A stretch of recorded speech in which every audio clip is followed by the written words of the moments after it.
Czech Center for Investigative Reporting and Dark Riviera present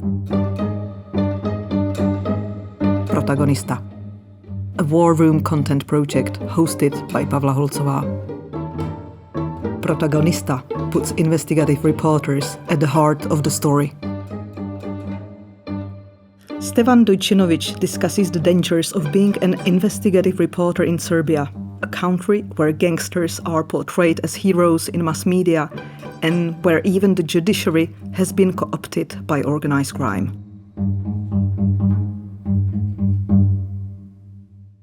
In 19th, it was very popular to organize crime go and to give interviews on the national TV stations. Wait, what? Yeah, they were like in 19th, organized crime were also part of the popular pop culture. So you have a evening news and let's welcome, I don't know, Darko Šarić, the Balkan drug lord, telling us... Darko Šarić is not a good example. So he's smart enough. Darko Šarić is one of these guys who operate from the shadow. But there's a lot of organized crime groups who really likes attention.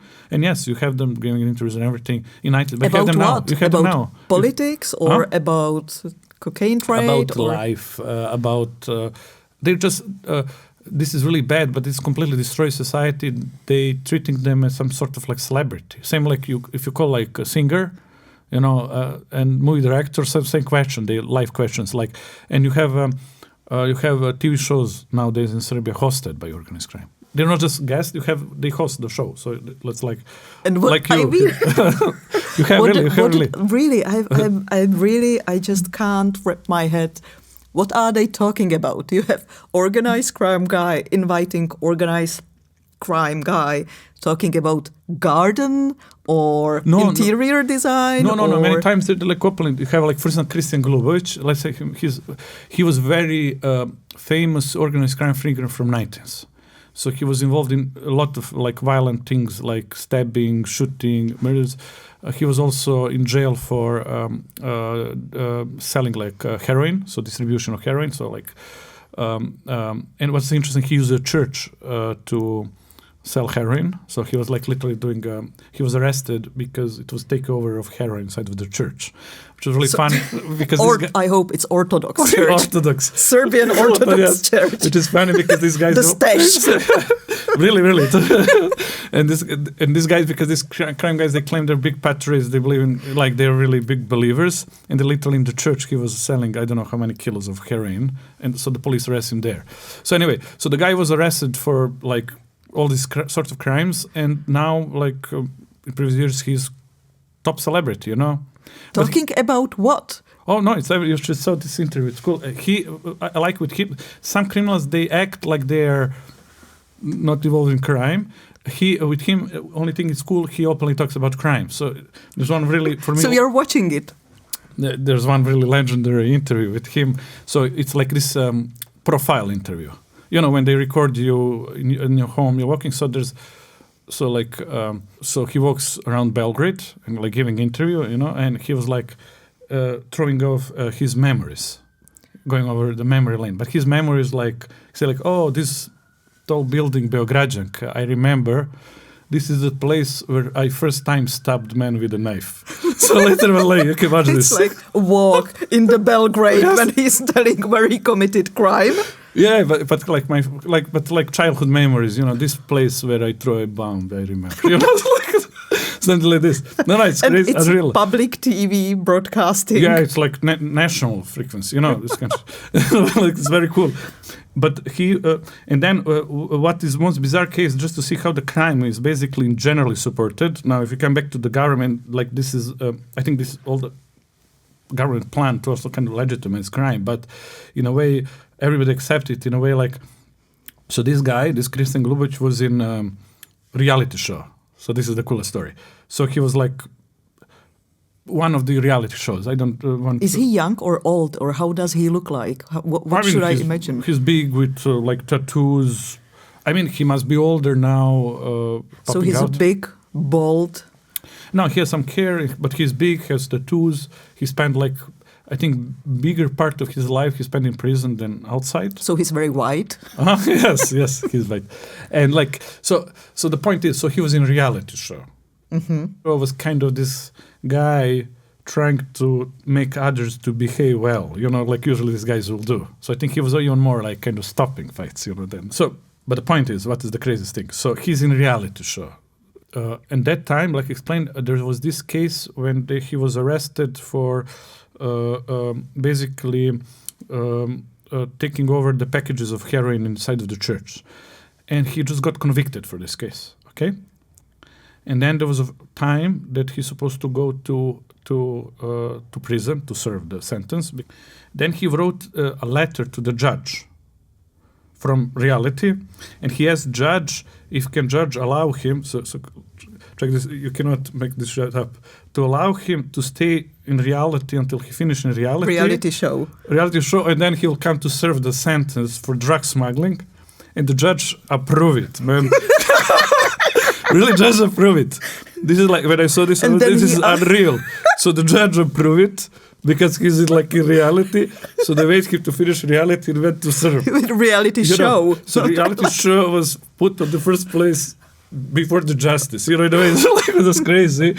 So like literally this kind of thing. So, and you have, and all these guys, like you have them on TV. So it's not just that like government tries secretly to work with organized crime. They're also very present where they try to legitimize them in the society to be accepted as kind of like normal thing. And this is what Vučić is basically doing now. So we are now in a very dark place, and I think it's just getting worse. So you are considered kind of enemy of state, right? What is the story that you did that really pissed the government? Many stories, you cannot pick. Pick one. Okay, I'll tell one the craziest case. This Zemun gang, which I mentioned, which I don't need to explain. So it was one of the most brutal gang in terms of murders, and they even killed like a prime minister. So we were investigating this case decade and a half after murder of prime minister and gang leader was killed. So we noticed that one of the protective witnesses from this gang who testified way back 2003, it was one special guy who was doing logistics for the gang. So he was buying apartments, finding the places for them to hide. So basically he was giving testimony. And this testimony, they said that one of the most important associates of this gang was actually one young doctor who worked into emergency room.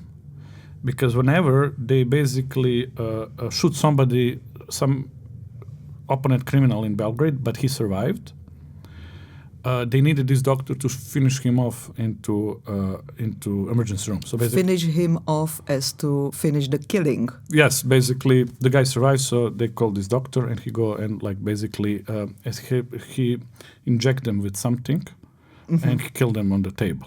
So we're reading this, and basically he explained that especially one murder he know because he was also involved. In a way, there was one a Montenegrin criminal who came to Belgrade, and they basically shoot him, and he survived. So this doctor basically, so he was alive into the hospital, and the police sent really big security guards. So the gang couldn't really enter the hospital to kill him. So they called this doctor to come to the meeting. And they asked him if he can do something about it, and basically this doctor delivered, obviously, the murder because the guy that was dead tomorrow, and he was not in bad condition. Actually, they shot him, but he was pretty in good condition. Thing is that the name of this doctor, who was younger in that time, it was 2002 when it was happening, was Zlatibor Lončar. At that time when we were reading this... Could you? Zlatibor Lončar? Zlatibor Lončar. And in 2015 when we were reading this, the same guy is the Minister of Health. So like Minister of Health. We're like, this is so crazy, And so Minister of Health in 2015 has a past as assassin for hire. For like Zemun gang, And like, this is so crazy what you're doing about it. Like, it's so crazy. We are like, we cannot even believe this, how crazy this shit is. So we were like, we need to find some evidences to support this claim because it's so nuts, And we were like, we need to, we couldn't exhumate the body, because it was 2002, right? So we were like, let's see what you can support from his testimony to see if what he was saying is true. And he said that this doctor, Zlatibor Lončar, after this murder, after overnight he killed this criminal, the bribe he got, actually the payment for the murder, was actually apartment. And we said, like, okay, we're going to publish story if we manage to prove this thing about apartment. And it's not easy because land books are a disaster in Serbia. And it seems that after he received this apartment, he sold it only a few months later. We narrowed down investigation, and we managed, in the end, we provided the contract. When we see that one side of the signed contract was the wife of one member of the Zemun gang, exactly the same one which this protective witness mentioned, and other was basically Zlatibor Lončar. And this contract was really signed something very, like, in weeks after this assassination attempt. So this is one of the stories when we publish, I remember, it was 2015 or 16, it completely made big mess. We were called, like, main state enemies, you know. And usually what they do, the Vučić and his government, what they'll do, they will, through all of their media, they'll just make revert, right? So they will say, no, that we are the ones who are tied with organized crime, not Vučić. But we actually... So Stevan Dojčinović is organized crime. Yeah, so we are the organized crime, and we work as organized crime against Vučić, who fights organized crime. So they always, like, completely revert. So this was the response, you know. It's like, you see... This is me, my photo. It's like So it's a front page of Informer. Yeah, this is the most circulated newspaper in Serbia. Newspaper or tabloid or? I mean, it's tabloid, obviously, but it's number one in terms of sales. So this is published when we investigated the property of Vučić. So he was scared what we're gonna find. And this is interesting. Even before the story was published, they ran this because I think they wanted to stop us. So this is me. And this is interesting. This photo was taken by Serbian Secret Service. You see how bad quality because it's a hidden camera. And see, Mafia attacks on the family of Vučić, who was prime minister at that time. And then it was like whole week. I was on front pages. Like there was a whole week series on me when they call me everything. Like that I'm part of the Mafia. Then I'm spy working for Americans, for French. That I'm, sadomasochist, that I'm involved in terrorism. Like literally, they couldn't. They in the end intended, I think, because they were like, "What the fuck else we gonna?" They literally run out of possibilities. Yeah, really, it was like whole week, and every week it was like. So it was crazy. What did they put as a picture to Sadom? What the front page looked when you've been called sadomaso French agent? So they wrongly understood it. So they put photos from one party, let's say private event. And this was event about suspension. So I don't know how much space I have now to explain it. You have. Okay, so suspension is if you are part of the piercing scene, this is kind of the edge of it. It's basically people putting hooks in themselves and then they basically... Through the skin? Through the skin, and then they hang you on the hooks, right? So 5 years of my life I was into this kind of events. So I was there doing suspensions. So you've been hanging on the hooks. Yes, and that's the whole point, right? Yeah. So, and it's not like something you bring a huge audience, so you don't make like circus. It's a small event where people come who can do it. For some people, it's like spiritual journey. So there's like a lot of reasons why people are involved in this. Okay. Why do you do it? First time I was there, I was in some really fucked up, completely situation. I was not much happy with what was happening at that time. When you're dark, nothing normal can much amuse you because it's like normal. So when you're dark, you need something really extreme to kind of, overcome this shit. You go to these most sensitive parts of where the skin is. So this was my idea. I just want more pain. For me, there's like this enough cool pain, but I want more pain. Usually, so I was doing like the elbows. Yeah, knees I did a couple of times. I really love. So knees are my favorite. But the most intense, definitely for me, that I done was basically it was 2 hooks through chest. Chest is the most painful that exists. Huh? Do you like pain, or was it like pain and, okay, this is taking me to a different dimension. Now I understand better. Through suspension. You know, you can feel pain to the end, but you can start having control over your pain, which you cannot do in some normal circumstances. And you're like, this is crazy, because first time for me, this was like revealing my tolerance to this pain went so crazy. So kind of like with more hardcore thing, you also become more resilient to be, and you start something which you're afraid itself like a pain, you start understanding you have control of this kind of limits. For other people, it's meditation. I think for me, it was kind of taking control over the pain and understanding how far away my body can go in a way. So basically, Secret Service managed to provide these photos, you know. So this is not really sadomasochist. Sadomasochist is like S&M fetish scene. This is not fetish scene. It's not the same thing. But for them, they're not educated, right? They're literal completely. So I think they didn't know how to call it. So they call me sadomasochist. And put the picture from the private event. I think they really believe like he cannot keep on working. Who will fucking trust him? He's hanging on the fucking hooks. But what happened when readers saw this, I got like biggest support ever. People like, okay, this is too much. And then I even get more support. So their plan failed in a way. And then after this campaign, there was, every year I had like 1 or 2 other campaigns. So I'm now almost 10 years under, 8 years I'm under permanent tablet campaigns. So I tried to sue them. But it's like, it's not efficient. Maybe if I'm in UK, I'll be the millionaire thanks to this tablet, you know. I sued them for the whole series, and I won. So what do you think? How much money I won in this case? Unfortunately, I know, but I can make the bet, you know. Well, let's make it more dramatic. You've got €500,000. Yes, no. I got really, for this whole first series, I got 1,000 euros. You know, 1,000 euros. How did they calculate 1,000 euros? How did they calculate it? How, you know, they need to calculate the damage it did to you. Yes. Once I managed to get, there was some also series of articles in 2021 against me. In this case, I won like 2,000. That's the best. Oh. You know, I was like, wow, you know. And it was like, why 1,000? They completely destroy your life. And in one of the verdicts, one judge explained it. 1,000 euro, that's enough money for me to make one short vacation. And he believes that this short vacation, it's enough to heal. To heal.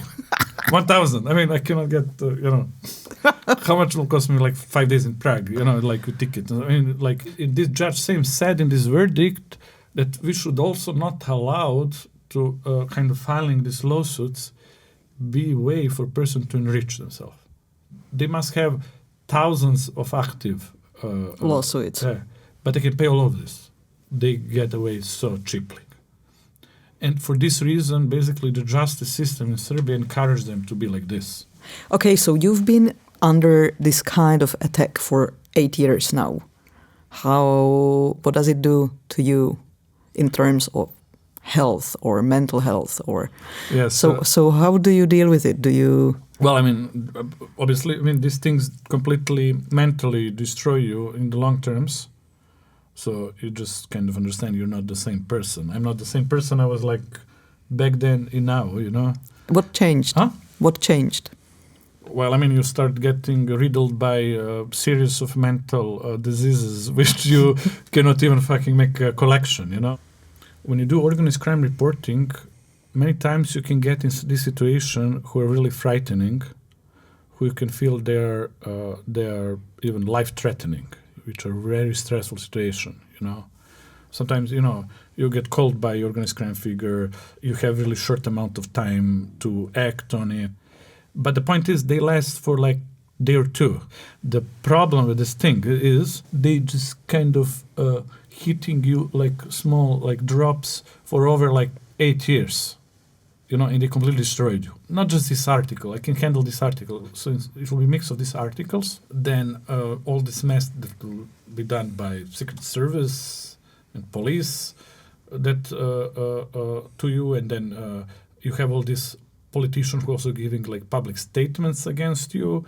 You know, so all this piling up to the most dreadful thing in these terms, that's like slap laws thing.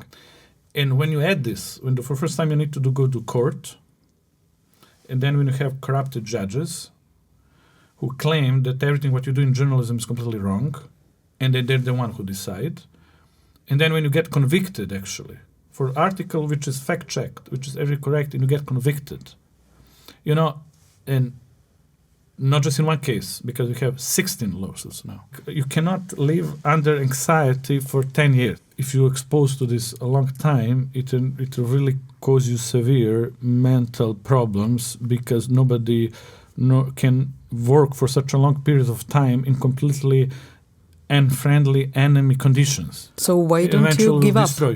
Why don't you give up? Why don't you quit the job, move out of Serbia? What keeps you going? Well, that's not easy to do. I mean, what keeps you going is the job itself. It's really privileged to be on the good side. It's not easy.